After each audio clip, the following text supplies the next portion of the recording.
एक दिन रानो को घास के बीच लावारिस पड़ा एक बहुत बड़ा अंडा मिला।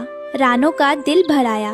उसने सोचा कि हे ऊपर वाले, ये नन्हा सा जीव तो अभी दुनिया में आया भी नहीं और बेसहारा हो गया। नहीं, मैं इसे मरने नहीं दूंगी। अगर इसे अकेला छोड़ दिया तो कोई शिकारी इसे खा जाएगा।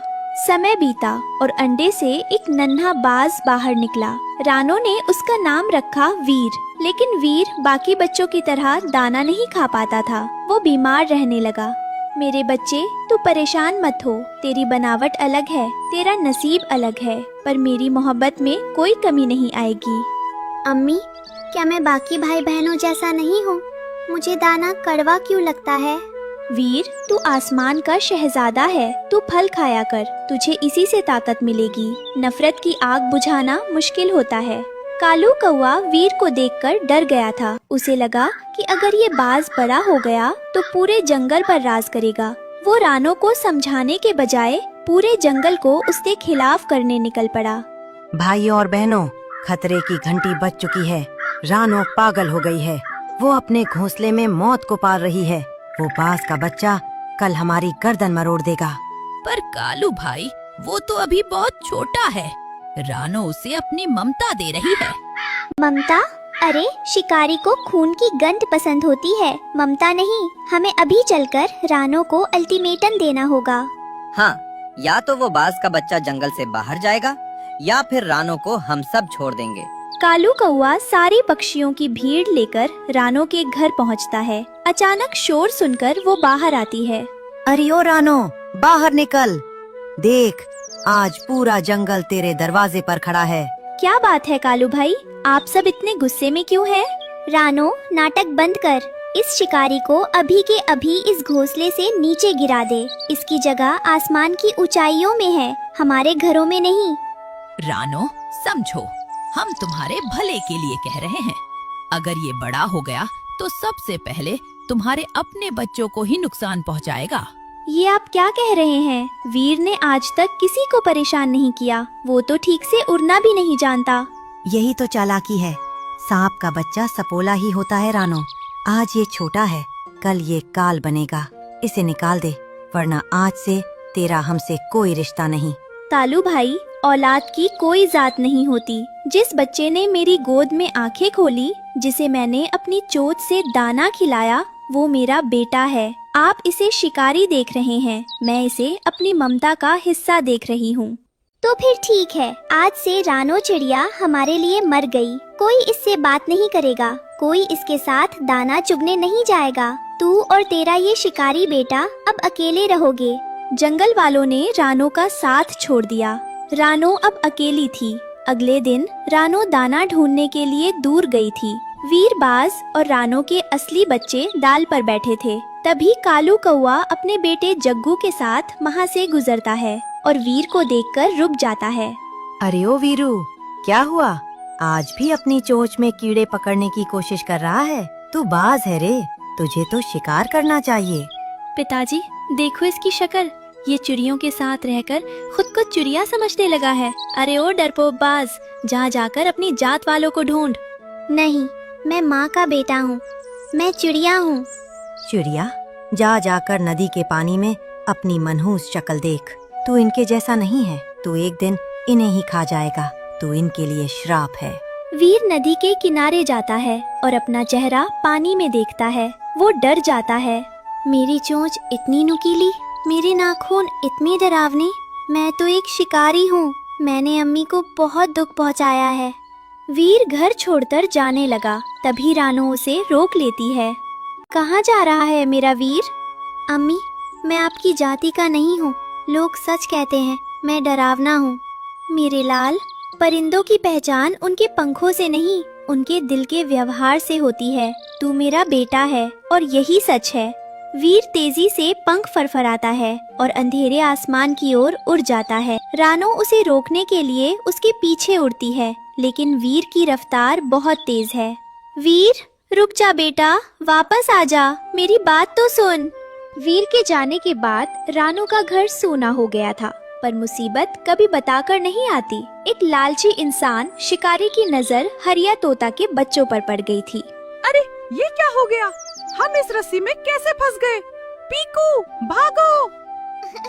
बचाओ बचाओ, अम्मी बचाओ, कोई हमें यहाँ से निकालो। आज तो बहुत तोते हाथ लगे हैं। इन्हें शहर ले जाकर अच्छे दामों में बेचूंगा। हरिया तोता उड़ते हुए वहाँ पहुँचते हैं। वह अपनी चोंच से जाल को खींचने की कोशिश करता है, लेकिन जाल बहुत मजबूत है। कोई मदद करो, मेरे बच्चों को बचाओ। कालू भाई, बटी भाई, कोई तो आओ। कालू कौवा और बाकी पक्षी दूर पेड़ पर बैठे देख रहे थे, लेकिन शिकारी के डर से कोई नीचे नहीं आता। तभी आसमान से एक साया बिजली की तरह नीचे आया। वह वीर था। मेरे भाई बहनों को हाथ मत लगाना। वीर अपनी तेज चोंच और नाखूनों से जाल को एक पल में काट देता है। शिकारी डरकर भाग जाता है। अरे, इस बाज ने तो हमारी जान बचाई है। हमने इसे गलत समझा। रानो दौड़कर वीर को गले लगा लेती है। पेड़ पर बैठे कालू कौवा और बाकी चिड़िया धीरे धीरे नीचे उतरते हैं। उनकी गर्दनें शर्म से झुकी हुई थी। अरे, जिस बात से हम डर रहे थे, उसी ने आज हमारे बच्चों की जान बचाई है। वाकई रानो सच कहती थी, परवरिश जात से बड़ी होती है।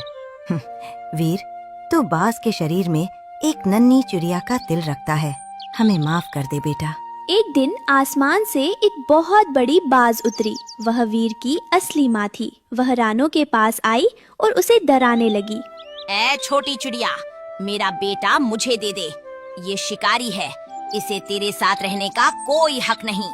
रुक जाइए, आपने मुझे जन्म दिया होगा, लेकिन इस चिड़िया ने मुझे जिंदगी दी है। जब आप मुझे अकेला छोड़ गई थी, तब इसकी ममता ने मुझे पाला। अगर आपको इन पर हमला करना है, तो पहले मुझे हराना होगा। बाज माँ वीर की आंखों में प्यार और वफादारी देखकर दंग रह गई। उसने अपना सिर झुकाया और वहाँ से उड़ गई। आज वीर उसी जंगल का रखवाला है। कोई भी शिकारी परिंदा अब उस तरफ आंख उठाकर भी नहीं देखता। रानो का सिर फक्र से ऊंचा हो गया है। देखा, परवरिश अगर नेक हो तो शिकारी भी रक्षक बन जाता है। वीर भाई की जय, रानो माँ की जय। जंगल में खुशहाली थी, लेकिन एक शिकारी की बुरी नजर लग गई। उसने जमीन पर नीले रंग के जहरीले दाने बिखेर दिए। रानो का छोटा बेटा कुकू नादान था। उसने दाने खा लिए और बेहोश हो गया। कुकू, अपनी आंखें खोलो बेटा, कोई बचाओ मेरे बच्चे को। वीर, देखो तुम्हारे भाई को क्या हो गया है।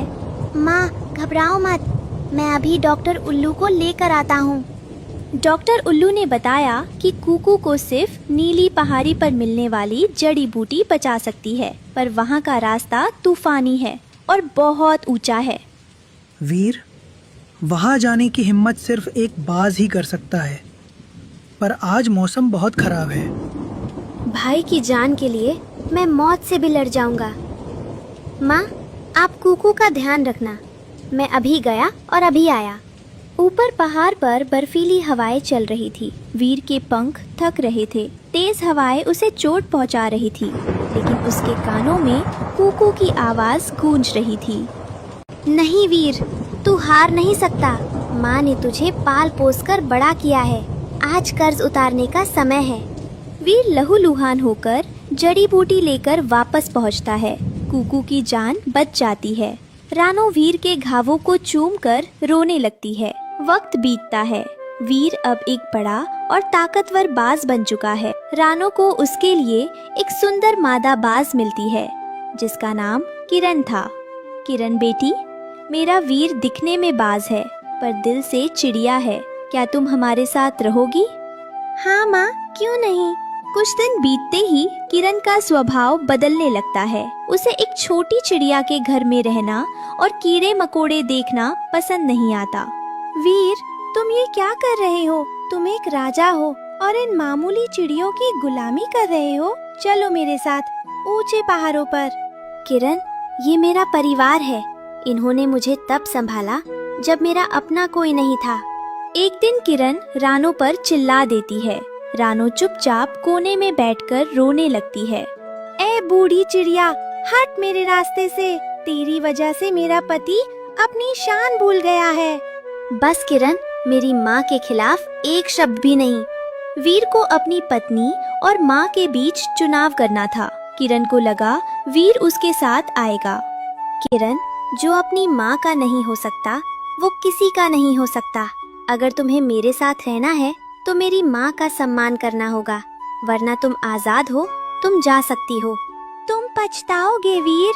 किरण गुस्से में उड़ जाती है। अभी घाव भरे भी नहीं थे कि जंगल में एक और खूंखार बाज आया। वो वीर का बिछड़ा हुआ सगा भाई शमशेर था। भाई वीर, देखो मैं तुम्हें ढूंढते हुए आया हूँ। छोड़ो इन चिड़ियों को, ये हमारा शिकार है। आज रात हम इन्हें दावत में खाएंगे। शमशेर, खबरदार, ये चिड़िया नहीं, मेरा परिवार है। शमशेर वीर की बात नहीं मानता और रात के अंधेरे में रानों के घोंसले पर झपट्टा मारता है। गुड़िया और कुकू डर के मारे चिल्लाने लगते हैं। वीर भाई, बचाओ! भाई शमशेर, रुको, आज वफादारी और खून के बीच जंग होगी। आसमान में दो बाजों के बीच भयंकर लड़ाई होती है। शमशेर ताकतवर था, पर वीर के पास माँ की दुआओं की शक्ति थी। वीर शमशेर को पटक देता है। वीर, मुझे छोड़ दो, तुम अपने सगे भाई को मारोगे। जो मेरे परिवार का दुश्मन है वो मेरा भाई नहीं हो सकता। भाग जाओ यहाँ से और कभी वापस मत आना। किरण दूर से ये सब देख रही थी। उसे एहसास हुआ कि उसने कितनी बड़ी गलती की है। वो वापस आती है और रानों के पैरों में गिर जाती है। माँ, मुझे माफ कर दो, मैंने वीर को गलत समझा। असली ताकत पंखों में नहीं, रिश्तों के प्रति वफादारी में होती है। कोई बात नहीं बेटी, घर का भूला अगर शाम को वापस आ जाए तो उसे भूला नहीं कहते। अब वीर, किरण, रानो और गुड़िया कुकू सब मिलकर खुशी खुशी रहने लगे। कालू कौआ और दूसरे पक्षी भी अब वीर का सम्मान करते थे। माँ, आपने मुझे बाज के शरीर में एक इंसान का दिल दिया है। मैं मरते दम तक आपकी सेवा करूँगा। इस कहानी से हमें ये सीख मिलती है कि इंसान अपने जन्म से नहीं बल्कि अपने कर्मों और रिश्तों के प्रति वफादारी से बड़ा बनता है। जो माता पिता का सम्मान करता है, पूरी दुनिया उसका सम्मान करती है।